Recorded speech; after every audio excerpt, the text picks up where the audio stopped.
Good morning, or good afternoon, I suppose, depending upon where you're located in this great country of ours. I'm Harriet Hageman, and I'm Senior Litigation Counsel with the New Civil Liberties Alliance.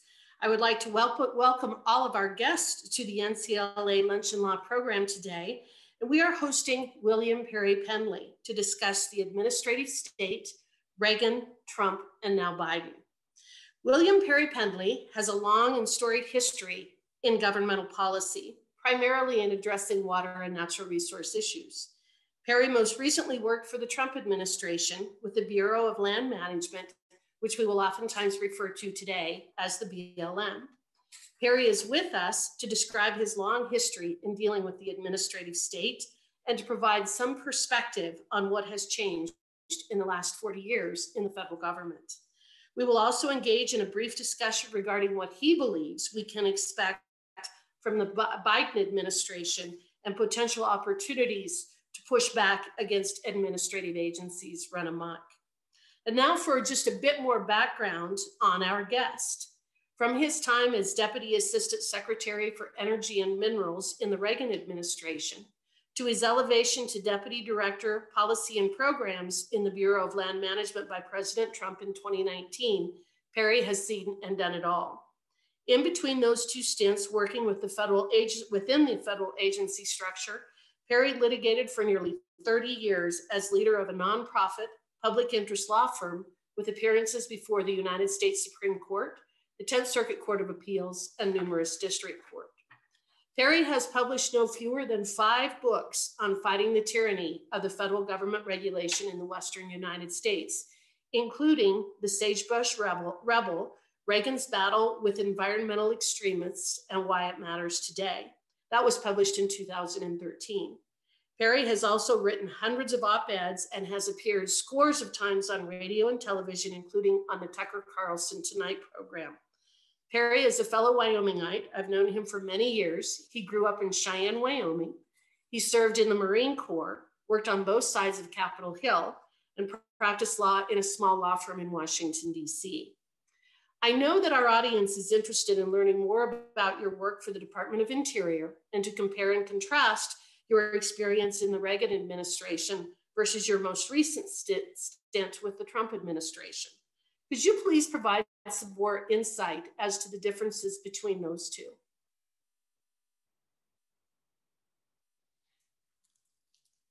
Perry, your mute is on.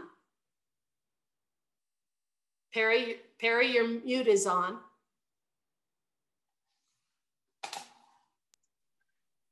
All right, we're good. I was getting a signal. I was getting a signal that the host had to unmute me, but I guess I'm good. Harriet, thank you very much. It's a fascinating perspective to look back. Of course, President Reagan came in as a Westerner, and he had only one administration, and a short one at that, to try to reverse, and that was Jimmy Carter. Jimmy Carter had done a lot of things that were hated in the West. Mostly the mountain states were represented by Democrat governors, and they were all livid with Jimmy Carter, what he had done, and Ronald Reagan came in and sought to undo that. On the other hand, fast forward many years to President Trump coming in, and he followed not just a one-term Jimmy Carter, but 2 terms Barack Obama and 2 terms Bill Clinton. And both of them had done things, as I lay out in my books, terrible things as far as Westerners who were concerned about grazing or mining and oil and gas and recreation and those kinds of things. And so President Trump had a lot to undo. And I think he did a great job at it, even in just 1 term. And that's why I think that President Trump was the best president for the West in history, better than Reagan, because he had more to do. I think the second thing that I noticed being in the Trump administration was the change in tone in Congress. As you indicated, I worked for my senator from Wyoming. I worked on the House Interior Committee when Dick Cheney was there. So I was used to being on Capitol Hill and working. And of course, when I was in the Reagan administration, I went up many times to testify. And, you know, it was tough.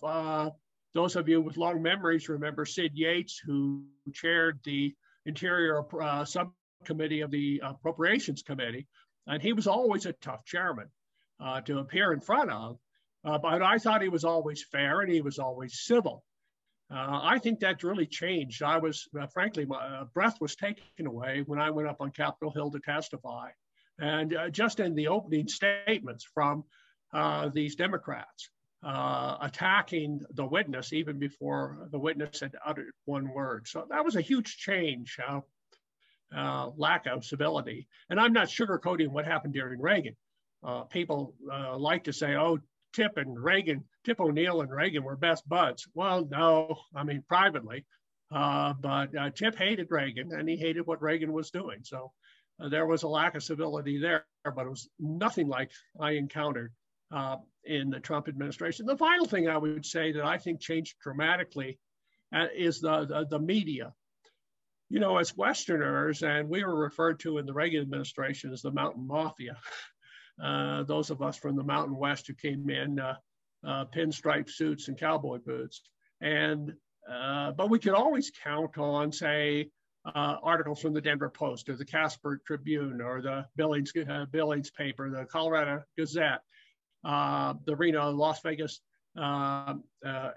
newspaper. But what I have seen during the Trump administration, because of the proliferation of entities such as E&E, The Hill, Politico, that the reporting that's being generated and published out west is essentially generated in Washington, D.C. So that's those are three quick changes that I saw. Well, and in terms of the importance of the press, would you say that it has colored, if you will, the type of information that we do get in the West in relation to the policies that are being put forward from Washington, D.C.?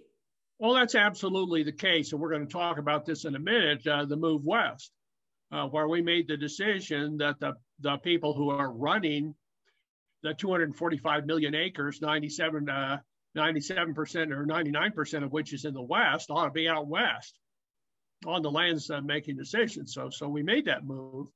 And the reports that were being published had a inside the Beltway mentality. That is to say, oh, look at all these high-paying jobs that are leaving. This is a bad thing for Virginia and Maryland and Washington, D.C. It didn't address the perspective of, well, is it going to be good for Grand Junction? Is it going to be good for Santa Fe? Is it going to be good for Cheyenne? And that was our perspective. And so a lot of the reports were colored in that way. Well, I'd like you to talk a little bit more in terms of some of the differences in the Reagan and Trump administration in relation to the administrative state. Could you please describe that a bit more? Well, I just, you know, there's some things don't change. And one of the things that didn't change is the Office of Management and Budget. I always wondered, did these guys work for us? And I wondered that when I was with the Reagan administration. I wondered that when I was with the Trump administration. A lot of our challenges in getting things through in the administrative state, we're getting things through OMB. We would have career employees agree with what we were trying to do. We had tremendous support from the career people. And all of a sudden we'd run into a stone wall and dealing with OMB. I think Department of Justice is always a problem. You know, they have a saying inside the Beltway that is over at the Justice Department, the way they spell it is J-U-S-T, new word, U-S, just us. And they have a unique perspective. And my frustration when I was in the private sector was I would go to an agency and I would complain about a position the agency was taking in court, and they'd say, well, we can't decide. Justice is telling us what to do. I go across the street, I meet with the Justice Department attorneys, and they say, we're only doing what the client's asking. I had personally, I won't speak for David Bernhardt or anybody else, but I had issues with the Justice Department. And then the delay, it takes forever to get anything done. And I'm not saying there was an attempt to stonewall, because I didn't run into that, but just the natural way it takes, all the process you have to go through. and just a sense, I think, in the bureaucracy that there's always tomorrow, there's always next week, there's always next month. You know, I've always operated from a sense of urgency in my life. I got to get it done today because I may have to do something tomorrow, but that's not the way the bureaucracy works. Interesting, the perspective that you have. As we all know, President Reagan said that the 9 most terrifying words in the English language are, "I am from the government and I am here to help." And so clearly he had and continues to have a reputation as someone who believed in smaller government, in federalism, and in limiting agency power. How did he tend to try to implement those policies? Well, Reagan was unique. And here you got a guy who was born in a small town, Illinois, and moved out to California and made a life in California, became governor, 2-term governor of California. And the thing we always think about California, we think Hollywood and the beaches in San Francisco and City by the Bay and all that stuff. But 50% of California is run by the BLM, by the federal government, BLM, Forest Service, Park Service, military, and so forth. So, I mean, that's as much as Colorado, maybe more than Colorado. And so Reagan knew the federal government. He had dealt with it.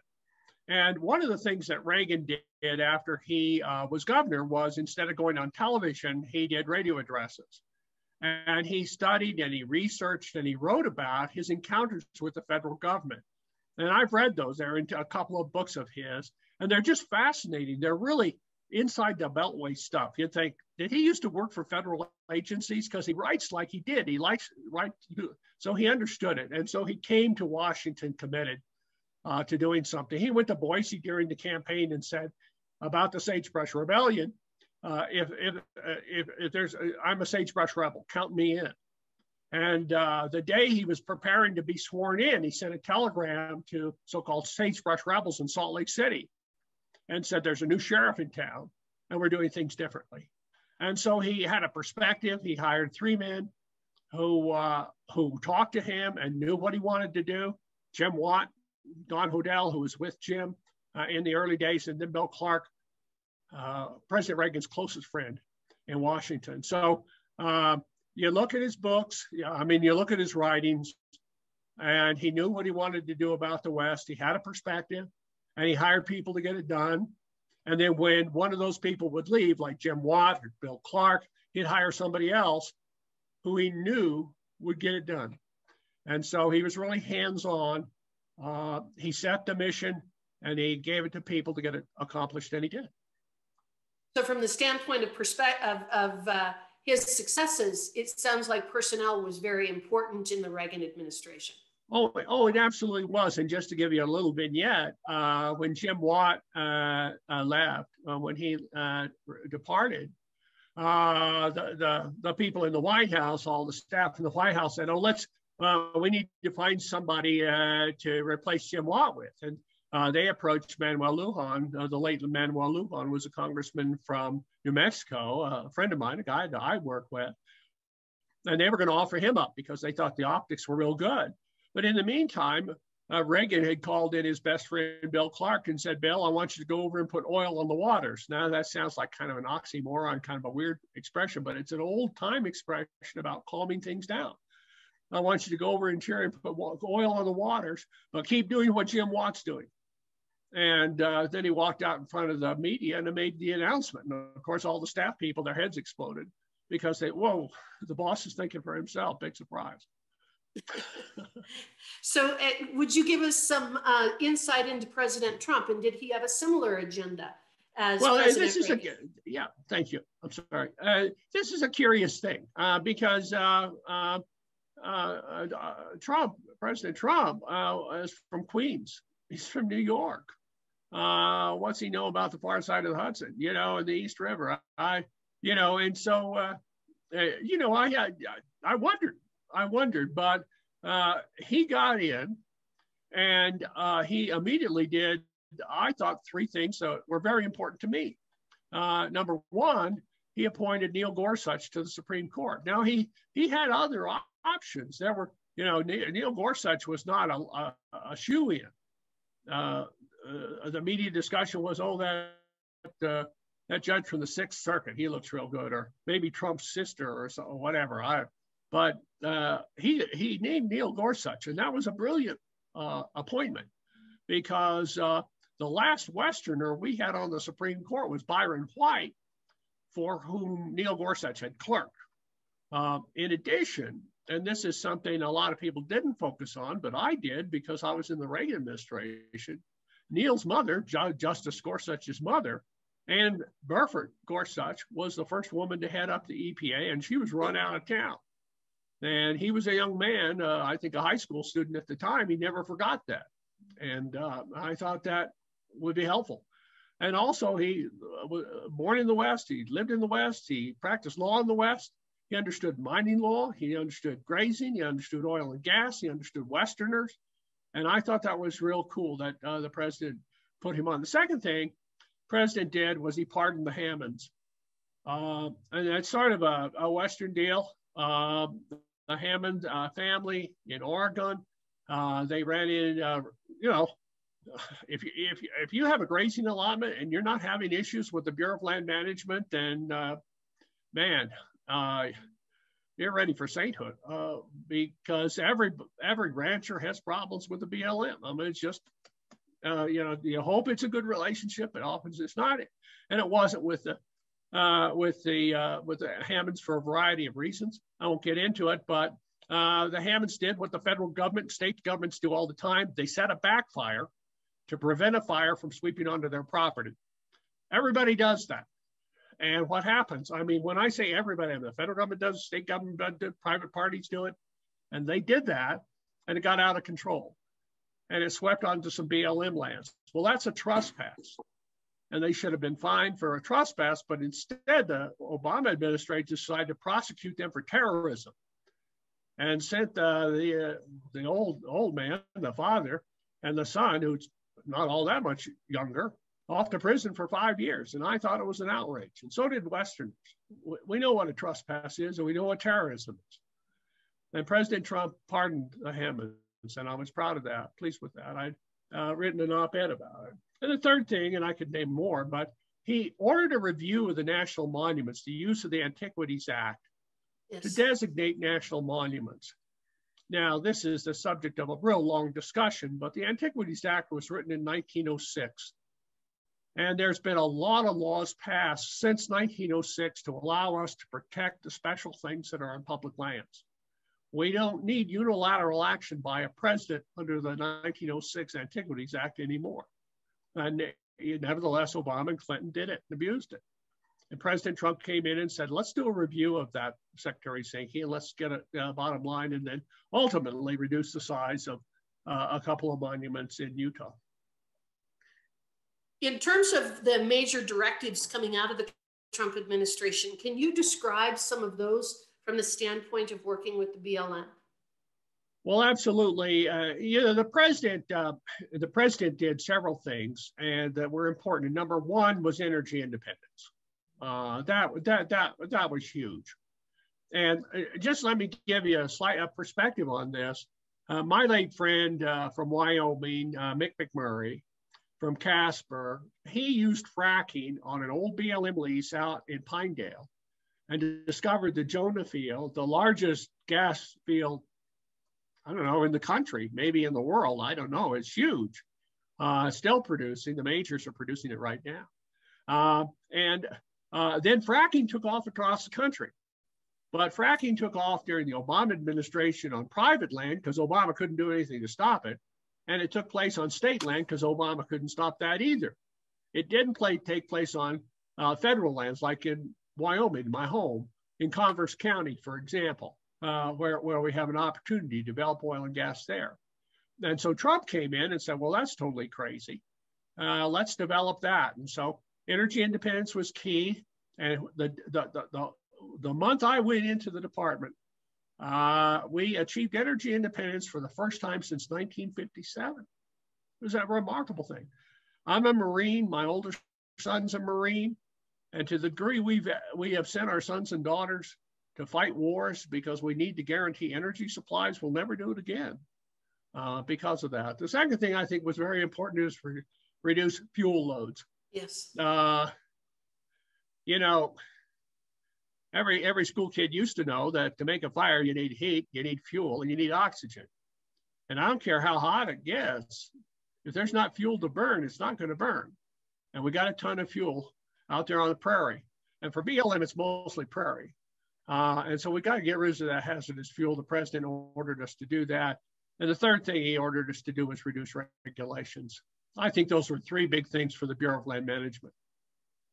Well, and I think that those are all important issues, and especially from the perspective of a Westerner and someone who was born and raised in Wyoming, the energy independence has obviously been important to the United States, but it's also been important to the energy producing states. As far as reducing fuel loads, I wrote a blog for NCLA just last fall talking about the impact of bad regulations on catastrophic forest fires and what we're seeing in that regard. And so I think that those are very important policies that came out of the Trump administration. And then obviously from NCLA's perspective, we're all about regulations, and we're looking at ways in which to make sure that our leaders, our political leaders are following the Constitution and limiting the breadth and scope of those regulations.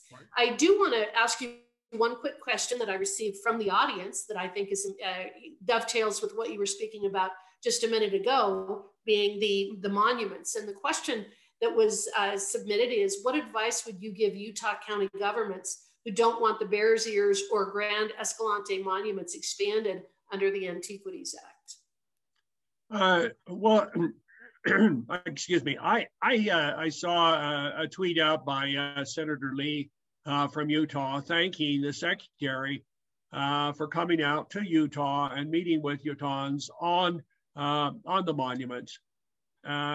And I think that's the crucial thing, because, you know, it's all great for people in San Francisco and Washington and New York City to say, "Oh, isn't that cool? They've shut down this big area out west for I don't know what, petroglyphs."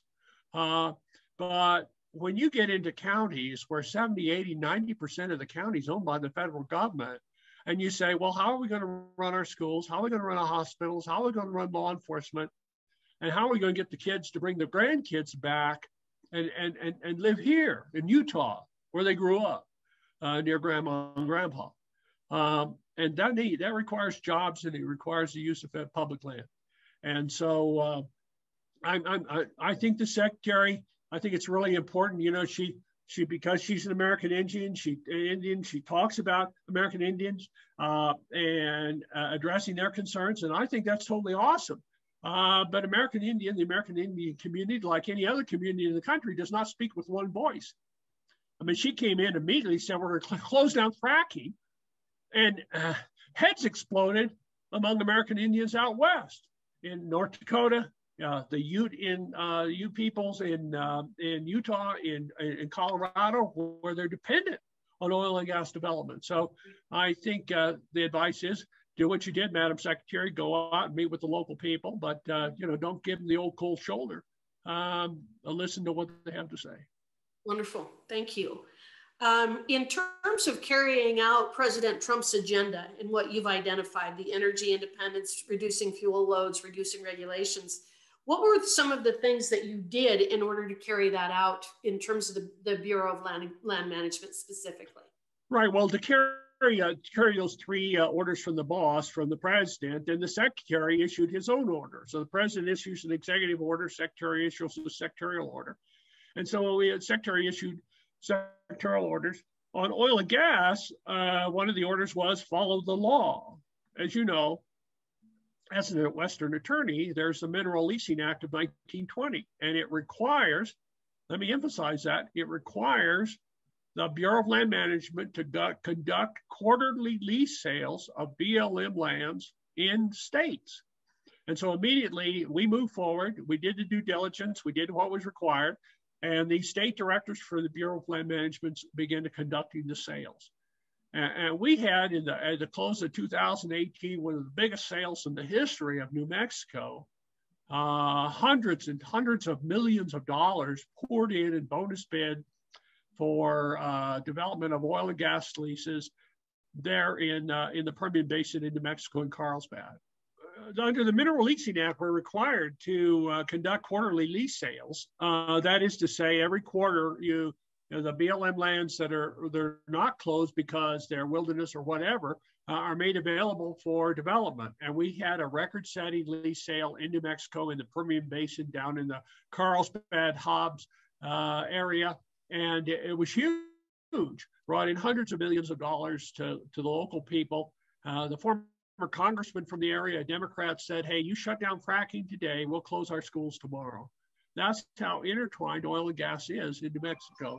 The third thing that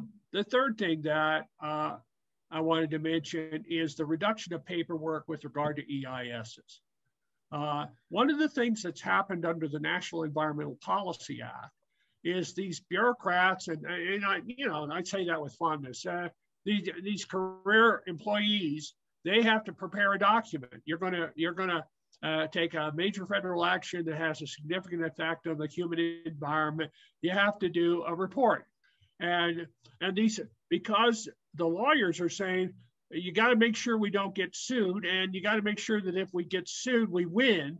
And so everybody just dumps everything into these documents, and they're thousands of pages long. You have to drop them on your desk, and nobody's going to read them. And so I have read them, and they are long. I have read exactly. Draft EISs, final EISs, the number of trees killed to do EISs. It's just shocking. It's terrible. And so what the secretary said, Secretary Bernhardt, he said, I want 100-page documents, and I want them in X period of time. And we talked to our state directors who are responsible for these documents. And we said, well, what do you think about this requirement to have a shorter document? And every one of them said, I love it. We need to write a shorter document. Mark Twain years ago said, I would have written a shorter letter, but I didn't have the time. If you want to be precise and concise, it takes time. And with these EISs, they say, well, we don't have the time. We'll just throw everything in. And so these state directors told us, hey, we love it. This is great. You can be sure I will have read that document. And more importantly, Harriet, and this is key, it's a document that the people, the citizens, will be able to read. You send an EIS on a grazing allotment out, and you tell some rancher, we got a 700-page document you need to read this weekend for the meeting we're having in Cheyenne next week. Well, he'll do it. Well, why? And so we want discernible, we want documents that are to the point, inform the public and allow the public to increase their participation. So I think those are three big areas we did, Harriet. Well, and in terms of going back to the NEPA, the National Environmental Policy Act, Environmental Impact Statement requirements, I worked on the roadless lawsuit, which denied access, management, and use to 58.5 million acres of National Forest Service lands. I realize that's not the agency you worked within, but reading and getting through the draft EIS and the final EIS literally takes hundreds of hours, and then attempting to compare the two to understand the ways in which they changed can be very, very important, because that may be some of the reasons why you need to file a lawsuit. So I understand that. I appreciate it. I do have a question about the current administration, and that is whether that is one of the things that the current administration, the Biden administration, has reversed. Have they addressed the NEPA reformation that you did? I haven't been following closely enough now, but it's clear to me that they have come in with an agenda, and it's an agenda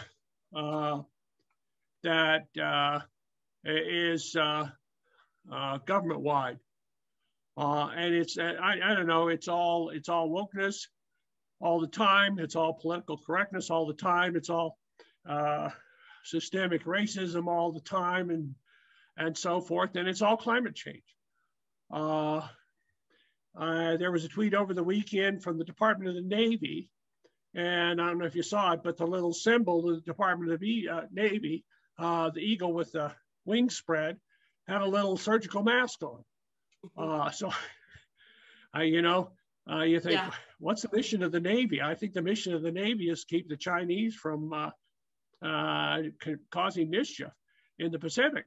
But no, They got the eagle wearing a mask. So I'm convinced that whatever is happening, and I will tell you, and you know this too, this whole thing on climate change, it's department wide. Yes. I mean, government wide, and including Department of the Interior. So it doesn't matter what your mission is, you're part of climate change. Well, I do want to talk to you about a couple of the other things that you were able to accomplish working within the Trump administration. And that is when we were discussing this last week, we talked about the Great American Outdoors Act. Right. Why don't you explain a little bit about what that act did, when it was passed, when it was signed into law, and what the significance of that act is? Well, one of the things that I discovered and the American people discovered back in the Reagan administration was at the time we were talking about the National Park Service had not kept up with keeping its facilities clear. You know, the National Park Service does a great job of getting more and more land and bringing in more and more parks. It does a terrible job in my perspective. And I love Rob Gordon, who was the Assistant Secretary for Fish, Wildlife, and Parks from Jackson, Wyoming, during the Trump administration. But the bottom line is the Park Service had done and continues to do a bad job of keeping up its facilities. The backlog for that activity during the Reagan administration was $1 billion. So we spent $1 billion to catch up on that. Now it's tens of billions of dollars. And there is a provision funded by oil and gas, funded by oil and gas activities to put together a fund of money to spend on just that activity, to improve our facilities and to acquire lands that might be necessary to, say, increase recreational activity. And it all depended on Congress. And you know, from having worked with Congress, and I know from having been on the Hill, was it Bismarck who said there's two things you don't want to see made, laws and sausages? And so that's the, at the end of the day, somebody would, oh, wow, we didn't fund the Land and Water Conservation Fund this time. Oh, we'll do it next time. And so five presidents and 9 secretaries of the Interior tried to get a permanent funding done. And President Trump got it done. 5 presidents, 9 secretaries of the Interior. President Trump got it done. He sent out a tweet and said, let's get this done. And on the 3rd of August of last year, I was in the White House. High honor for me to be there when the president signed it into law. And it's going to provide a guaranteed source of funds so we can do real infrastructure, which out here in the West, in Wyoming, we say roads and bridges and buildings, that's infrastructure. Right. And do infrastructure on BLM lands and park lands, improve our firefighting facilities. We're going to have a big fire season again this year like we did last year, to improve those facilities, and in the proper case, buy land that might be necessary for public access. But that was a tremendous accomplishment by the president. He never got credit for it because the Greens hate him. And but it's a big deal. It's a big deal for the West. It's a very positive thing for Wyoming. Well, the last number that I saw, and again, this is Forest Service numbers, not the BLM, not Department of Interior, but I think that they're at around $15 billion in backlog just for road construction and maintenance. So it is an astronomical number, and it has a huge impact in the West in our ability to protect our resources. And let me mention a couple other things in addition to that. Obviously, energy independence, and we've already talked about that, but also strategic and critical minerals. You know, we were talking about this in the Reagan administration. President Reagan was big on it. I was big on it. The late Jim Santini in Nevada was big on it. Allegedly, Obama cared about it, didn't get anything done, killed a rare earth mine up in Crook County, Wyoming. Yes. And Trump came in committed to do something about it because of his common sense understanding of the Red Chinese. I will tell you, people in Wyoming and people across America understand the threat China is to the American people. I got a son stationed in Japan, you know, just across the way from China. And so we understand that threat. And that threat is really no more visible than with regard to rare earths. Now, we don't have a ton of rare earths, but we do have them, and we need to develop them. And so that's a mission President Trump committed on, and we greenlit a lithium project, which is critical to batteries in Nevada. It's a huge thing. It'll provide 25% of the world's lithium once it's up and running. 1,000 people to build it, 300 people once it gets going. It'll run for 25 or 30 years. That's the kind of thing. And then finally, I think President Trump was a good neighbor to the West. We fought fires on behalf of Westerners. We created jobs. We increased recreational opportunities. And during the pandemic, we kept Bureau of Land Management lands open so people could go regulate there. I'm just really sickened when I see on my Twitter account the number of federal lands run by the Department of Interior that are closing down or marginally open or limited open simply because of fear of the pandemic. For goodness sakes, at the great outdoors, let people go out and recreate on their public lands. So that was a great topic. So just to touch base, I want to discuss very quickly, what is the significance of the rare earths and critical minerals? Why was that significant? Well, it's significant because they're critical to the renewable energy industry, whether it's wind turbines or it's solar panels. It's critical to national defense. It's critical to high tech. All these things that really are part of a very modern society. As we say out in Wyoming, if it can't be grown, it has to be mined. And so there's stuff that we have to mine. And, during the pandemic, we discovered, much to our shock, that most of our medical supplies comes from where? Red China. And everybody was, oh my God, what are we thinking now when we export that over to China? Well, wake up, people. We also exported our mining industry over there. We have trona in Wyoming, as you know. We have the great 90% of the world's trona is in my home state of Wyoming.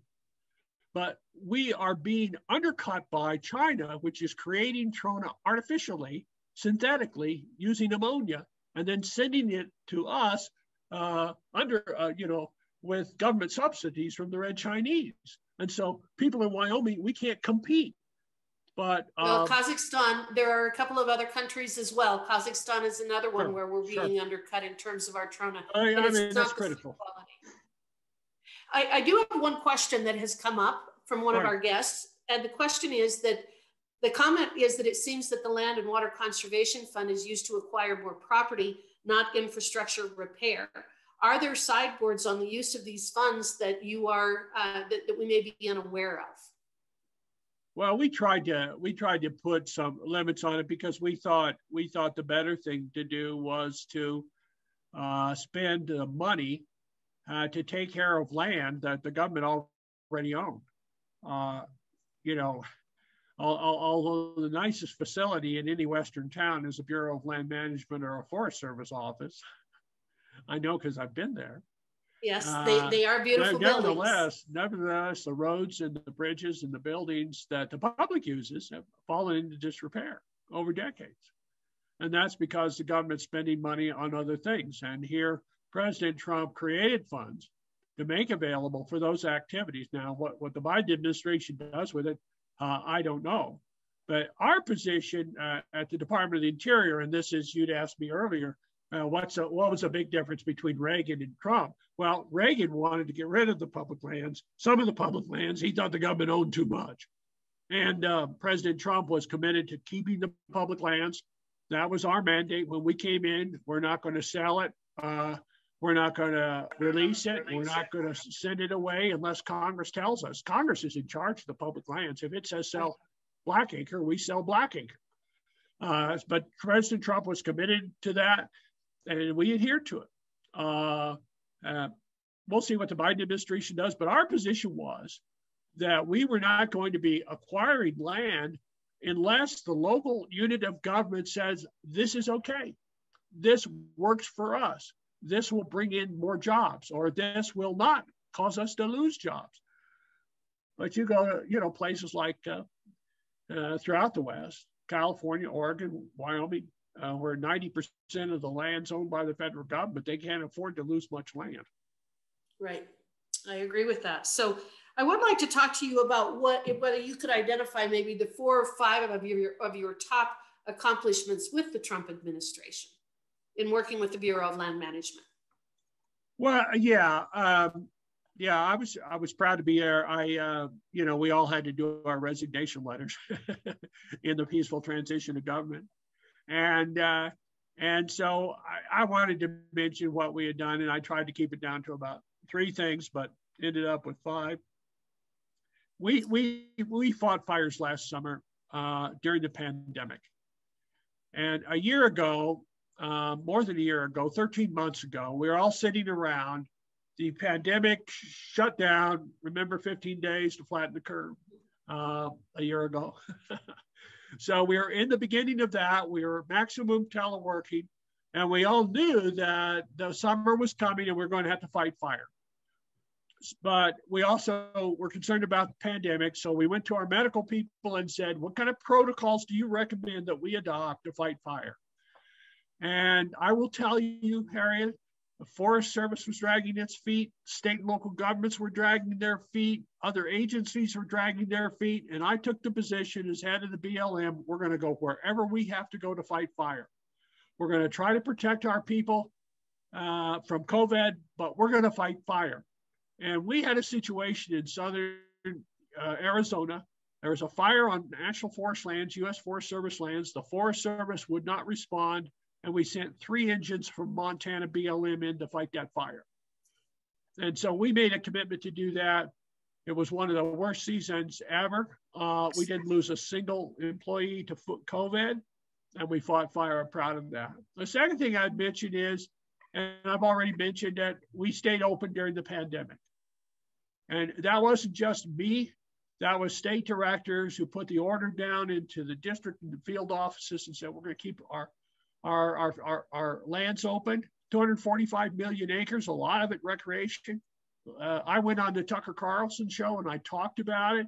And Tucker said at the end of the show, that's BLM.gov, and our website crashed because so many people came. And we saw double the activity, people visiting our recreation lands.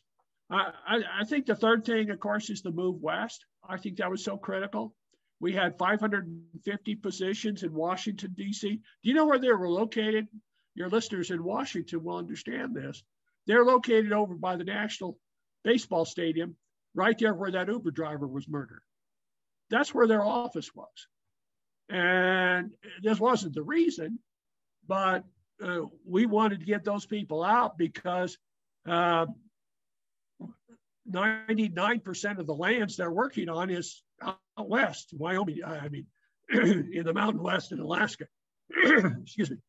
And so we wanted them out there, make the decisions. We left enough people in Washington to do the Washington job. We put the headquarters in Grand Junction, right near the Great Basin. And I will tell you, the local people have been thrilled. Let's talk about the Secretary of the Interior right now. She's big on Indian archaeological issues. Me too. And so we took our 36 people who are running archaeological issues for American Indians. We took them out of Washington, D.C., and we moved them to Santa Fe, which is where they belong. Now, she's under pressure right now to move them back. Really? Really? You want to move archaeologists who do work on Indian artifacts? You want to move them out of Santa Fe to Washington? Doesn't make sense to me. Doesn't make sense. And I received another question from an audience member, and it said that the trade press has been reporting that the move of the BLM headquarters to Grand Junction has resulted in the retirement or transfer of over 200 high-level BLM employees who were uninterested in relocating from Washington, D.C. to Colorado. Do you think the attrition of senior level BLM staff, will slow the Biden administration agenda for public lands? Well, the trade press is wrong. We did have a lot of people who, we made it, here's what we did, Harriet.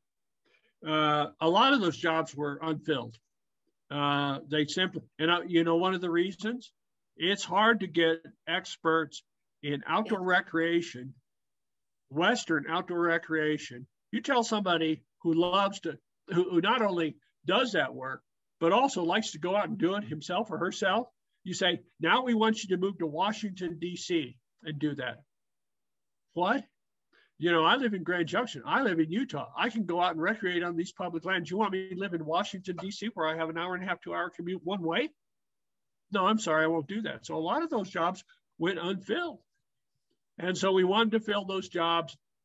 And so we wanted anybody who was willing to go out and live in the West to have a 10-minute commute to work, to have a lower cost of living, to be close to recreational lands so they go skiing, to have that opportunity. And we paid them a 25% bonus of their salary to make the move west, in addition to all the other. We also made it possible if people wanted to retire. Hey, you want to retire? Cool. We'll make it possible for you. And we sweetened the pot. And we had enough people take us off on it. And they're of all levels, you know, from, I don't know, GS2 to, you know, GS13, whatever it was. It wasn't, you know, all high level. It was, you know, filled. And I guaranteed every one of them, I said, if you can't make the move west and you don't want to retire and you want to continue working for the federal government, I will find you a job. And I did. And our people worked together and we got every person a job. Nobody was left behind.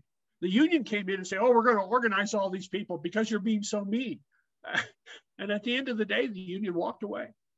And so there's no there. And so I think every time, Harriet, every time I would see a story like that and say, oh, BLM is suffering a brain drain, I would go into the career people who had been there 20 years and I'd say, who did we lose? Who did we lose? Was there somebody we ought to try to hire back, get somebody a rehired annuitant, give somebody an opportunity to work remotely, because we're all teleworking anyway. Did we lose somebody? And they would all say, no. You know, well, you know, and we hired 180, almost 200 people to fill that. And we have, I'm proud of the people we hired. I didn't hire them. They were hired by panels of career people where we filled our ranks with the BLM ranks, Bureau of Land Management ranks, with the best people we could find. Well, and it's an interesting perspective that you bring to this, because again, I think that this goes to one of the very first points you made in our discussion today, which is that the press has an agenda, and the agenda for the Washington, D.C. or East Coast press is very different than what it might be with the Grand Junction newspaper generating 200 jobs in that community that's been hit hard by some of the oil and gas decisions. So that I think that kind of brings that full circle to a certain extent. Harriet, if I could interject, I was on WMAL radio, which everybody in Washington knows. I was on WMAL radio during the height of all this with a couple of hosts. And I told them all the things we were doing for the employees who couldn't make the move. And the response of the host was, no private sector company would do what you're doing for its employees. It'd say, we're moving to Milwaukee. You want to go? Because otherwise, you need to print up your resume. But why do you think it was important to move these BLM offices and this office and the positions to the West in order to improve land management and responses?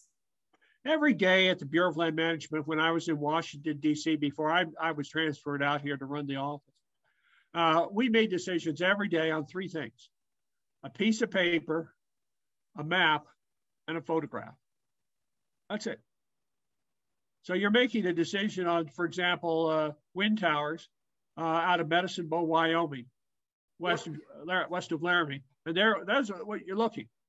You're looking at a photograph, you're looking at a U.S. Geological Survey map, and you're looking at, a document, decision document. What a difference it makes to get in the car from Cheyenne and drive over to Medicine Bow and drive up on your way to Casper and see the stuff on the ground. And that's what we wanted our employees to do. I was in Grand Junction at the headquarters, the Robert F. Burford headquarters. We named it after the longest serving director of the Bureau of Land Management.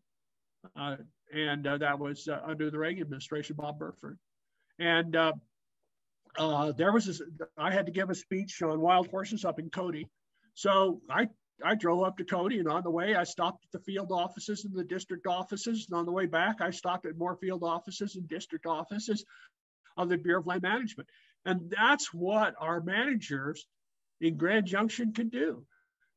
In my final days there at the Bureau of Land Management headquarters, 4 sheriffs from Utah drove over to meet with me on what we did on law enforcement. And what we did on law enforcement was a huge thing. Back in the aftermath of 9/11, the Inspector General told Secretary Gail Norton, you need to make law enforcement officers in the Bureau of Land Management report to other law enforcement officers and ultimately to the director.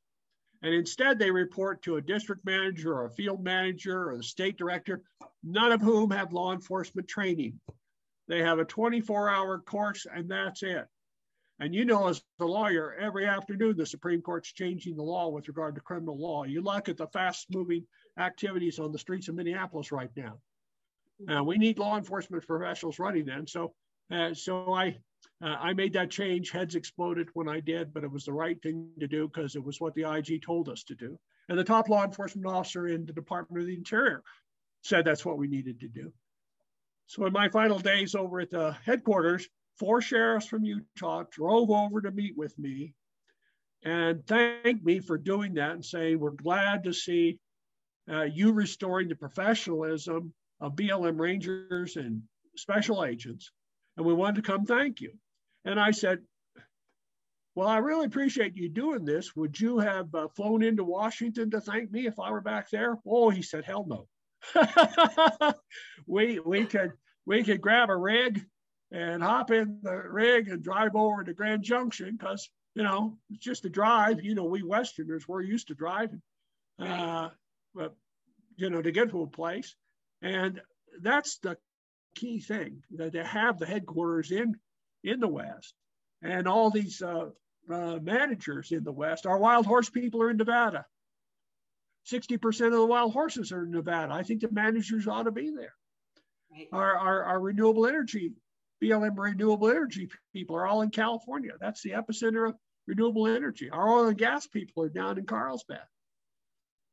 Makes sense. Well, and I agree with you. Again, being a Westerner, I understand the importance, and also being a person who has dealt with a lot of land use issues over the years, I won't hardly deal with a case unless I'm able to do a site inspection. Oh, because of the very things you're talking about. You cannot. Well, I'll tell you another thing. We had a huge fire out at the headquarters.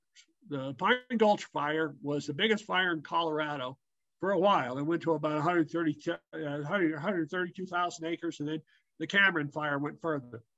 But it was hit by lightning, started in Pinyon Juniper. It was a huge fire.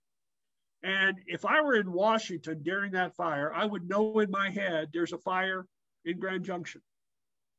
Because I was in Grand Junction, I could see the smoke, I could smell it, I could see the ash on the ground. And I drive by churches and see signs that said, pray for our firefighters. Now that's knowing the impact of actions on the ground. That's really, you know, sort of in your core. And I think it's so important that the person making decisions about the future of Westerners lives down the street, that we run into him at the Safeway store, that we see him at church, or that we see him or her at the baseball diamond where the kids are playing. It makes a huge difference. And that's why Westerners, regardless of party, should be saying we want these leaders to remain here in the West. Well, and I think one of the things that I've seen over the years is that some of the folks in these district offices, they seem to move them in and out fairly quickly so they don't become embedded in those communities, if you will. And I think that that is a mistake because it is important. These lands are, they're localized. The impact of the lands, the impact is felt very local. Oh, yes. And if you don't have someone who's there who understands the community and understands the impact that the decisions can make, you can make some bad decisions. So I do want to go on to just a couple of other things because we only have a few more minutes before we're going to open this up to additional questions. One of the questions that I did receive online, though, is going back to the law enforcement issue, and this is from a woman here in Wyoming, one of our former legislators, in fact, and she asked the question about what is the purpose of the BLM law enforcement? Well, it's true. You're still there? Yes. Okay, good. It's threefold, and number one, it's to support the resources that are on those lands. I met with a number of rangers and special agents who are involved in making arrests regarding the thieving of archaeological items from the public lands. I'm talking about, for example, Canyon of the Ancients down in southwestern Colorado. And a sharp-eyed ranger caught somebody turning over grave sites and stealing archaeological relics. And we were able to make an arrest and prosecute those people. That's an example. We want those people out there. We don't want people causing mischief. If you're from Wyoming, you know one of the biggest scourges on the BLM lands is as a dumping site. I've been to BLM lands all across the West. I'm just horrified that locals think we're the place where you dump your refrigerator and on your way back home you fill it full of lead from your rifle. And I'm all for the Second Amendment and using the Second Amendment on the public lands to recreationally shoot, but that's got to stop, for goodness sakes. That's insulting. And so we need people to enforce that. We have drug traffickers on the public lands, making and building marijuana facilities. So there's all sorts of reasons we want to protect. We want to protect federal employees who are working out there, and we want to protect our visitors who come out there. You should be able to go to federal lands or public lands and recreate without a fear that some yahoo's not going to come along and commit a crime. So that's what they're out there for. All right. I hope I didn't lose you, Perry. Nope. You're still there. All right. Well, I'm going to ask you. I just have one follow-up question that I want to address because I did want to get your perspective on the new administration. We all know that well, I don't believe it's an exaggeration to say that this administration is attempting to undo the vast majority of the policies of President Trump. In terms of the Bureau of Land Management, are there any particular areas where you think the Biden administration will focus its efforts in that regard? Well, they've already said it. And the bottom line, I know you're a nonpartisan organization, but I'm just going to speak the truth. Vice President Biden lied, and Senator Harris lied, and all the Democratic members of Congress who supported him, saying he would not get rid of fracking, also lied. Because Biden said during the debates, "I'll not get rid of fracking. You know, I'm going to try to phase it out or work it out or whatever in the world he said. And I'm a union man and blah blah blah." And the first thing out of the chutes they do is kill fracking. You know, and people in Wyoming know 90% natural gas comes from fracking. That may be a high estimate, but certainly 63% of it comes. I think 90% of the new wells are fracked. That's how we get the oil and gas. That's why we're energy independent. And now Biden wants to stop that. The shift to renewables. We supported renewables. We greenlit the largest solar project in the history of the country, the Gemini project in Las Vegas, $1 billion project. We greenlit that. We fast forwarded, moved ahead with every viable solar and wind project that people would bring to us. You know, we can't make it up our own self. People have to come to us and say, we want to do this. And so we did our best to get that going forward. But if you're going to fly on jet aircraft, then you're going to need fossil fuels. If you're going to truck stuff across Wyoming on I-80 when there's not a blizzard, then you're going to need fossil fuels. And so that's clearly part of their agenda. I also think that it's very clear that President Biden has made it clear that everybody's going to march in lockstep, regardless of what their mission is. And so it's all wokeness, it's all systemic racism, it's all climate change. And so those three concepts are driving this administration, and they're pushing it down throughout the agency. So, what are you at BLM law enforcement doing to help us resolve climate change? I don't know. I thought I was supposed to catch bad guys. I thought I was supposed to work with local law enforcement on keeping the public safe. No, you got to do climate change too. So I don't know. When you serve, you don't expect your stuff to stick around. I'm privileged by the stuff that I did with Reagan that is still in place, and that's pretty amazing. But candidly, Biden-Harris, they have an agenda that's, I think, in conflict with the needs of the American people, and particularly the West. They clearly are 180 out of the needs of people of Wyoming. Well, so I'm going to ask the next question, which is I'd like to address the strategy for challenging the Biden administration's regulatory overreach. And what do you think organizations like NCLA should be doing to challenge some of the things that we believe are going to be coming out of the administrative agencies? Well, I would just, as you said in your very, very kind introduction, I did that for 30 years. And my approach was just sue, and to find attractive clients. I think that's the unique thing about organizations like yours and the organization that I ran when I ran it. And that was, we represented real people who are getting hurt by the government. And so I represented small oil and gas developers. I represented miners. I represented concessionaires. I represented local counties. I represented inholders. I represented people taking people on tours and running ranches. So find a viable candidate, an attractive candidate who's suffered a real injury. I think the Supreme Court, from the indications I've seen, the Supreme Court's going to rein in on standing, and I hope it does. It should. And pick a good forum where you might get because it's crucial, as you know, as an attorney, Harriet, that you get a good factual record at the district court.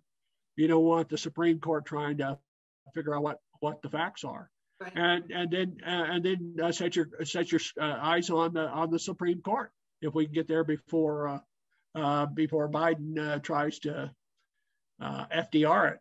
And so on paper, this Supreme Court looks to do the right thing on the issues that your group and I and Westerners and people in Wyoming care about, which is constitutional liberties and the rule of law.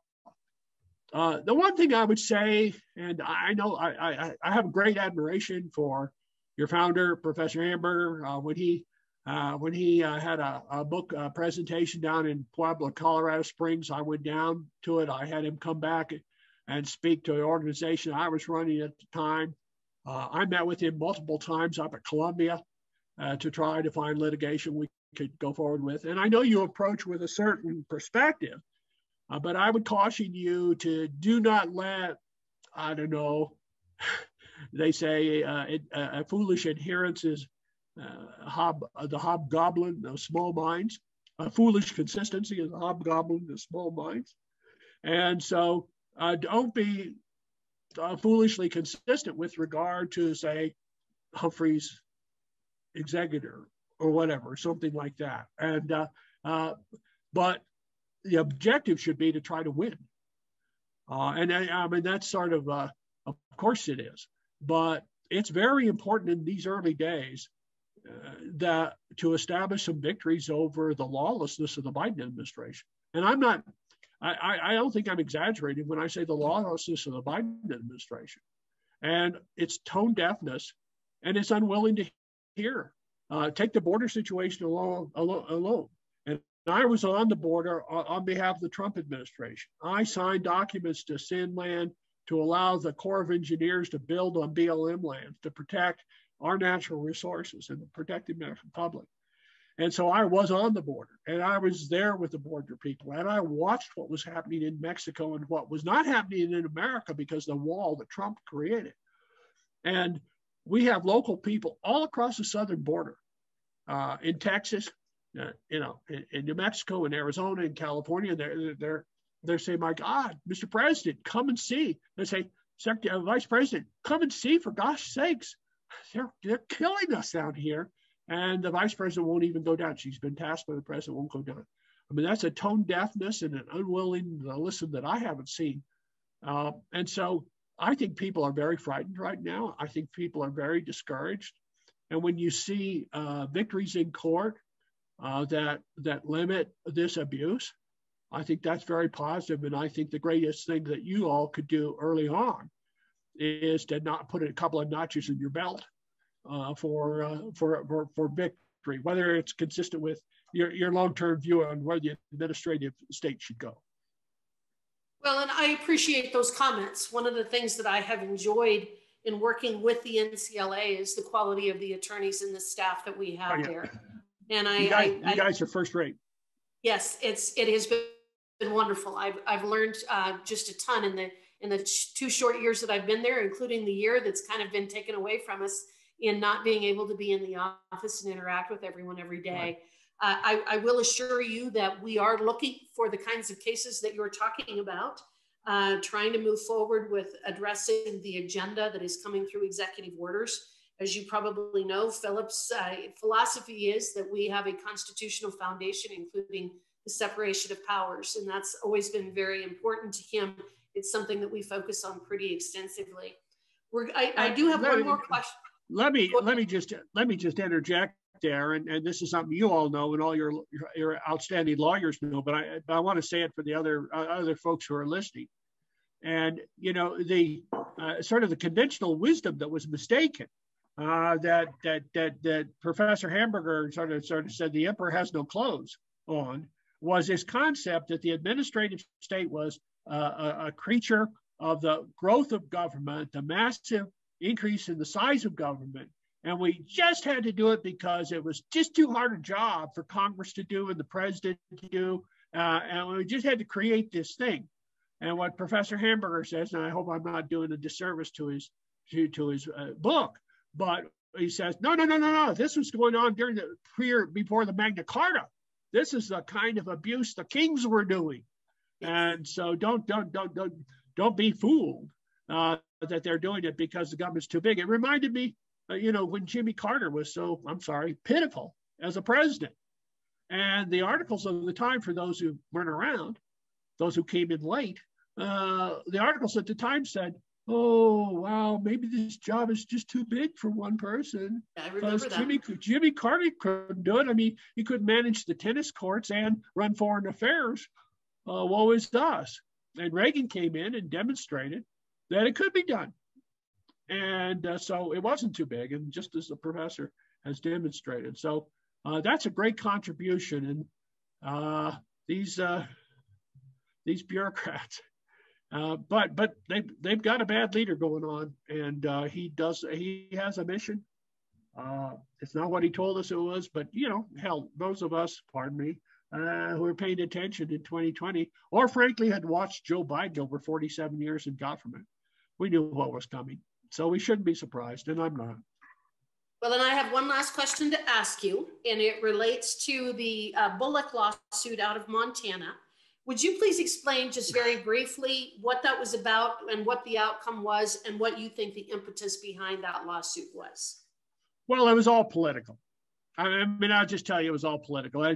And I won't get too much inside Beltway, but let me do a little bit for those of you who know what I'm talking about. But when the federal government has 20,000 acres that it's going to work on and manage, it has to prepare what's called a resource management plan.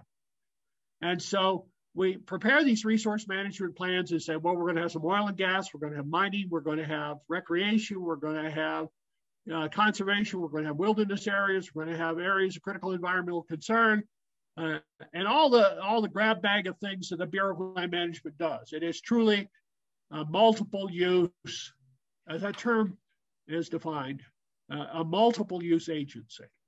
And so these plans, which take years to prepare, are set in place, and they guide what the Bureau of Land Management does for years ahead. And they guide what locals can, how we can use the land. So you have somebody come in and say, hey, I want to go out onto this land and do X. The government pulls out the resource management plan and says, yeah, that's authorized. Or no, that's not. We'll have to make an amendment to the plan. Well, these plans that we dealt with in Montana, there were 2 of them, were 30 years old. Montana's changed a lot in 30 years. And so we knew, and all the locals told us, we have to update those plans. So we improved grazing, we improved fire reduction, we increased recreation. We set aside huge areas, a big game area where hunters could come from out of state or in state and hunt big game, huge big game habitat areas that we set aside. We had some oil and gas areas because the area had not been made available for oil and gas leasing in decades, and Montanans were asking us to do that, and we did it. And the governor loved it. We consulted with the governor. And when I say we, I mean the state director for the Bureau of Land Management, John Melhoff, consulted with the governor and said, Governor, what do you think? The governor said, it looks good to me. We took his comments. Some of his comments came in. He said, well, you know, fix this here, fix that there. Okay, yeah, we can do that. We can do that. And when the thing went final, the governor never protested because he's what he can do. The governor, if he doesn't like the final RMP, resource management plans, he can protest. He never protested. And then weeks later, he files a lawsuit saying, I don't like that resource management plan, and Pendley's the one who did it. Well, Pendley didn't have anything to do with it. John Melhoff, the state director, worked with the governor. We had another manager who signed the final resource management plans, but he didn't like the fact that I was deputy director. And the bottom line is, Harriet, I think everybody knows this, the governor was running for Senate, and he wanted to become famous. And so he decided to make a big deal out of the fact that Pendley was doing this thing called exercising the authority of the director. So, I mean, at the end of the day, Heritage, you know, somebody's got to sign a document. I was the top political person in the Bureau of Land Management. Either I signed the document or I went to David Bernhardt, the secretary, and he signed the document. And he's got a lot to do. So I signed the document, and I signed it under a concept that the lawyers and the Clinton administration came up with in 2000. And under that system, somebody who was in place, who they wanted to sign documents, was called exercising the authority of the assistant secretary, exercising the authority of the director, whatever. It was used 110 times since Clinton in the department. It was used, I think, 40 times at the Bureau of Land Management. And all of a sudden, when it's used with regard to me, all of a sudden, the governor has a heartburn over it. And so he decides it's going to help him with his election. He files a lawsuit. Judge happens to agree with him and sets aside the RMPs. So Secretary Bernhardt took a look at it, took a look at the protests, and then reissued, fortunately for Montana, reissued those resource management plans. So the Bureau of Land Management can go forward in Montana, have that big game hunting, do that fire prevention, allow the grazing, consistent with the local needs of the people of Montana. So it's just a political thing. And allow me one final shot at the morons in the media. And they're either ignorant, unwilling to be informed, or Democrats with bylines. You know, I don't know how else to do it, because what happened in the aftermath is the media reported, Pendley's out, Pendley's been fired, Pendley's gone. And then I'd show up at some some local BLM facility, and I'd be doing something, and their heads would explode. Why is Pendley still here? Why is Pendley? I thought he was fired. No, you moron. Read the document. All that happened from the judge's decision was that I can't sign documents anymore. What I have to do is take the document in hand, walk down the hall, and see the secretary and say, "Hey, David, you need to sign this." Is that what you recommend? Yeah, Mr. Secretary, that's my recommendation. Okay, we're good. So that's the nonsense we went to. Our top comms people spent an hour on the telephone with an AP reporter and top AP officials to explain the law to them. And they just refused to get it. They said, "No, we stand by our story." So, well, we see what happens in the press as well, Perry, and we're now out of time. But I want to thank you for attending today and being a part of our Lunch and Law program. It's been a fascinating discussion, and I'd also like to thank all of the guests who attended. We'll be doing another one of these next month. I don't know yet what the topic is going to be. Perry, I hope you'll join us again in the future. Thank you very much to everyone. Thank you all very much. Great to be here. Thank you.